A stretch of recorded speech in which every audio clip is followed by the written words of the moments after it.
السلام علیکم ورحمۃ اللہ وبرکاتہ۔ آج کی کلاس میں ہم انشاءاللہ اگلا سبق پڑھیں گے اور کچھ نئی باتیں جو ہیں وہ سیکھیں گے۔ کل ہم نے حروف تہجی کی مشق کی تھی، حروف تہجی کی ہم نے مشق کی تھی۔ حروف تہجی میں جو لفظوں کی ادائیگی کا صحیح طریقہ ہے وہ ہم نے سیکھا تھا۔ انشاءاللہ آج جو ہے ہم اگلی تختی نمبر 2 پڑھیں گے۔ تختی نمبر 2 پڑھیں گے ہم، اور تختی نمبر 2 ہے مرکبات ملے جلے حروف، اور ملے جلے حروف پڑھیں گے انشاءاللہ ہم۔ اس سے پہلے ہم تعوذ اور تسمیہ پڑھتے ہیں، دوبارہ سے تعوذ اور تسمیہ کی مشق کرتے ہیں۔ اعوذ باللہ من الشیطان الرجیم، بسم اللہ الرحمن الرحیم۔ دعا کے ساتھ اپنے سبق کا آغاز کرتے ہیں۔ اللہم انی اسألک علما نافعا وعملا متقبلا ورزقا طیبا۔ اے اللہ، میں تجھ سے نفع دینے والے علم، قبول ہونے والے عمل اور پاکیزہ رزق کا سوال کرتی ہوں، آمین۔ جی، اب یہاں پر ایک بات میں نے آپ کو بتایا کہ جن بچوں نے مطلب جو 4-5 سال کے بچے ہیں یا جنہوں نے قرآن قاعدہ شروع کرنا ہے، ان کے لیے میں نے کل حروف تہجی بتا دی تھی۔ اس میں جو بالغان ہیں، جو بڑے لوگ ہیں، جو اپنی اصلاح کر سکتے ہیں، ان کے لیے بھی حروف تہجی کا طریقہ کار یہی رہے گا۔ لیکن جو بچے ہیں ان کے لیے مسئلہ یہ ہوتا ہے کہ وہ جو ہے نا ان کو نقطوں کا بڑا مسئلہ ہوتا ہے۔ تو آج ہم نقطوں کی بھی پہچان کروائیں گے بچوں کو اس سبق میں، اور جو لفظ ہیں ان کا بھی بتائیں گے۔ تو لفظ بچوں کو بتائیں گے کہ اگر لفظ کے اوپر 2 نقطے ہیں، میری پینسل آپ پین دیکھیے، اگر بچوں کو بتائیں گے اگر لفظ کے اوپر 2 نقطے ہیں تو وہ تا ہے، لیکن اگر وہی 2 نقطے نیچے آ جائیں گے تو وہ یا بن جائے گا۔ تو وہ کیا بن جائے گا؟ وہ یا بن جائے گا۔ 2 نقطے اوپر ہیں تو تا ہیں، لیکن اگر وہی 2 نقطے لفظ کے نیچے آ جائیں گے، آگے انشاءاللہ میں آپ کو ساتھ ساتھ بتاتی رہوں گی، تو وہ یا بن جائے گا۔ اسی طرح 3 نقطے ہیں، یہ جو 3 نقطے ہیں اوپر ہیں تو ثا ہے، لیکن اگر یہ جو 3 دندانی شکل یا جس کے 3 یہ بنے ہوئے ہیں اسٹیپ بنے ہوئے ہیں، اس کے اوپر 3 نقطے آ جائیں گے تو وہ شین ہو جائے گا، وہ شین ہو جائے گا۔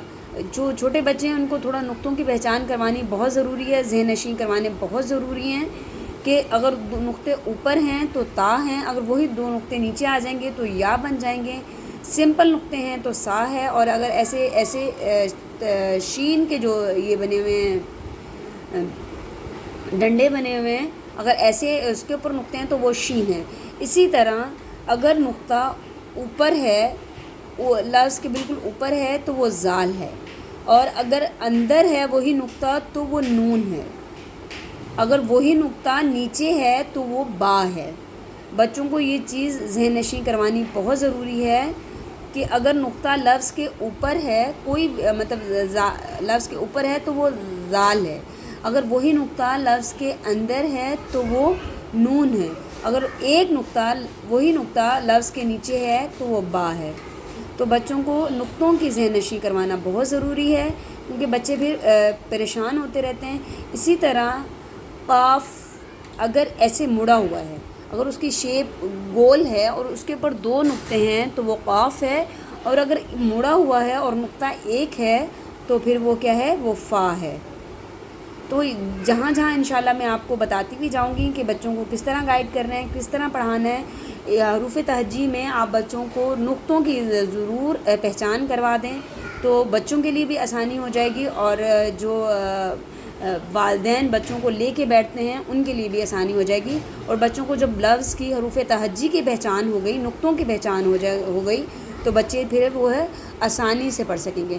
اسی طرح بچوں کو الف اور لام میں بڑا مسئلہ ہوتا ہے۔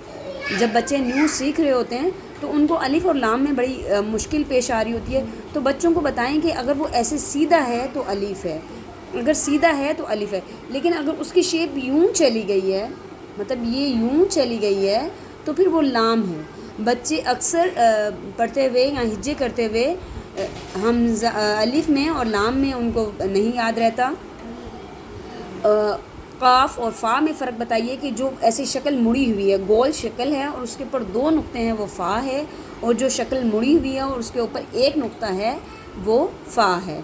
تو یہ بچوں کو یہ واضح فرق بچوں کو نقطوں کی یاد دہانی کروا دیں تو پھر انشاءاللہ بچوں کے لیے بھی آسانی ہو جائے گی اور آپ کے لیے بھی آسانی ہو جائے گی۔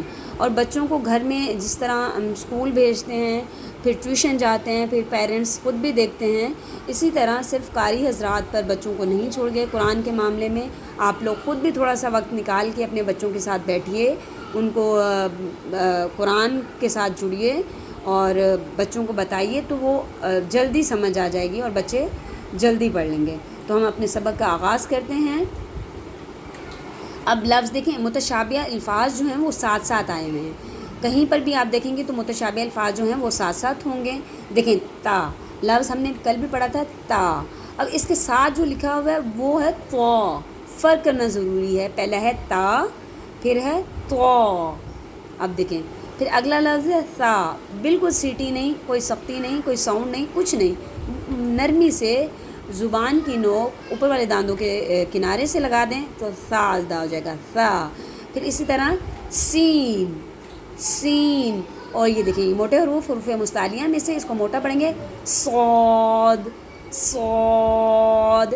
اب یہ باریک ہا، ہا، اور یہ دیکھیں ہا، ٹھیک ہے، ہا۔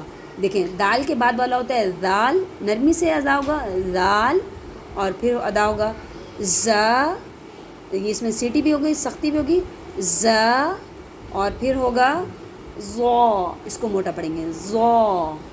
پھر پڑھیں گے دود، دود، پھر پڑھیں گے دال، دود، دال، قاف، کاف، عین، حمزہ، با، فا، لام، نون، واو، میم، ہا، تا۔ اور بچوں کو یہ گول تا کی بھی پہچان کروائیے کہ ایسے جو گول ہوتا ہے اور اس کے اوپر 2 نقطے آ جائیں تو بچوں وہ ہوتا ہے تا۔ ایسی گول شیپ ہوتی ہے اور اس کے اوپر 2 نقطے آ جائیں، جن بچوں نے ابھی شروع کرنا ہے ان کے لیے آسانی ہو جائے گی کہ گول شکل ہوتی ہے اور اوپر 2 نقطے ہوتے ہیں، وہ تا ہوتا ہے۔ اسی طرح را، زا، میم، کاف، الف، لام، الف، لام، الف۔ اب دیکھیں یہ بچوں کو یہ بتائیں کہ یہ جو یوں ہوتی ہے شیپ وہ لام ہوتا ہے اور جو سیدھی ہوتی ہے وہ الف ہوتا ہے۔ لام، با، کاف، با، کاف، تا، کاف، ثا، کاف، نون، کاف، فا۔ فا اور قاف میں فرق کرنا بتائیں، نقطوں کے حساب سے بھی کہ بچوں کو بتائیں کہ ایسے گول جس کی گول شیپ ہوتی ہے اور اس کے اوپر 1 نقطہ ہو تو فا ہوتا ہے، اور جس کے اوپر 2 نقطے ہوتے ہیں وہ قاف ہوتا ہے، مڑا ہوا ہو شکل اور اوپر 2 نقطے ہیں وہ قاف ہوتا ہے۔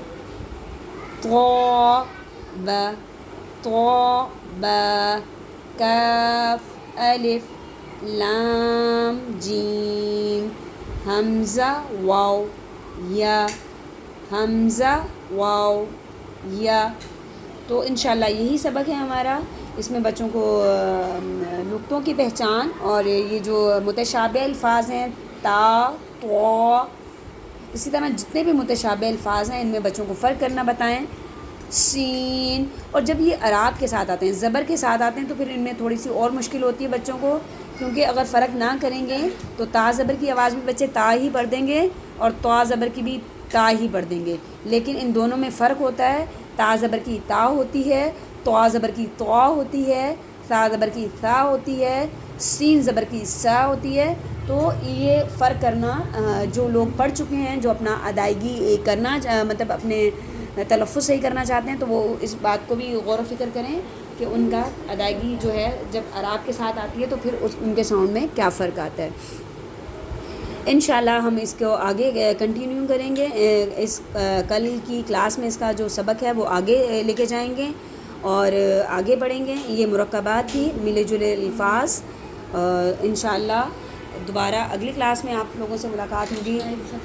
ہاں آپ میرے چینل کو لائک بھی کریں, سبسکرائب بھی کریں اور دیکھتے رہیں تاکہ میں اور آپ جو ہیں وہ قرآن سے جڑے رہیں. جزاک اللہ.